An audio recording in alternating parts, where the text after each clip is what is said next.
আসসালামু আলাইকুম এভরিওয়ান। আপনার পাখি কি ঠোঁট দিয়ে খাঁচা কামড়াচ্ছে অথবা খুব অস্থির হয়ে উঠছে? তাহলে একটু করে হালকা সাদা জিনিস আপনার পাখির জীবনে এনে দিতে পারে বিশাল পরিবর্তন। জানেন কি, লাভবার্ড, বাজরিগার আর ককাটেলের ঠোঁট ও হাড় মজবুত রাখার গোপন চাবিকাঠি হচ্ছে এই ক্যাটলফিশ বোন। সো আজকে আমরা এটা নিয়ে কথা বলবো। সো এই পর্যন্ত ভিডিও যারা দেখেছেন, যারা এখনও চ্যানেলটি সাবস্ক্রাইব করেনি, দ্রুত সাবস্ক্রাইব বাটনটি প্রেস করে দিন পরবর্তী ভিডিও দেখার জন্য। সো আমরা কথা বলতেছিলাম ক্যাটলফিশ বোন নিয়ে। ক্যাটলফিশ বোন বা ক্যাটল বোন আসলে এক ধরনের প্রাকৃতিক ক্যালসিয়ামের উৎস।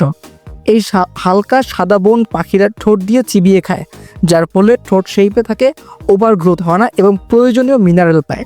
সো এখন আমরা বলবো যে ক্যাটলফিশ বোন কেন জরুরি পাখির জন্য। প্রথমত, ঠোঁটের স্বাস্থ্য ঠিক রাখে এবং এদের হাড়ও মজবুত রাখে। এরপর ডিম পাড়া ফিমেল পাখিদের জন্য অতিরিক্ত ক্যালসিয়াম দেয় এই ক্যাটলফিশ বোন, এবং পাখির বোরডম কমায়। বোরডম মানে হচ্ছে মেন্টাল হেলথ ভালো থাকে। দিন এভিয়ারিতে আমার প্রতিটি খাঁচায় ক্যাটলফিশ বোন ঝুলিয়ে দিই। এটা শুধু একটা খাবার না, এটা হলো পাখিদের হেলথ ইন্স্যুরেন্স। আপনার পাখির খাঁচায় কি এখনও ক্যাটলফিশ বোন নেই? তাহলে এখনই দিয়ে দিন। পাখি আপনাকে ধন্যবাদ দিবে তার মিষ্টি ডাক দিয়ে। এরকম দরকারি পাখি সংক্রান্ত টিপস পেতে অবশ্যই সাবস্ক্রাইব করতে হবে আমাদের চ্যানেল দিন এভিয়ারি। ভিডিওটি শেয়ার করুন আর আপনার পাখির হেলথ নিশ্চিত করুন। See you in the next video. Bird lovers.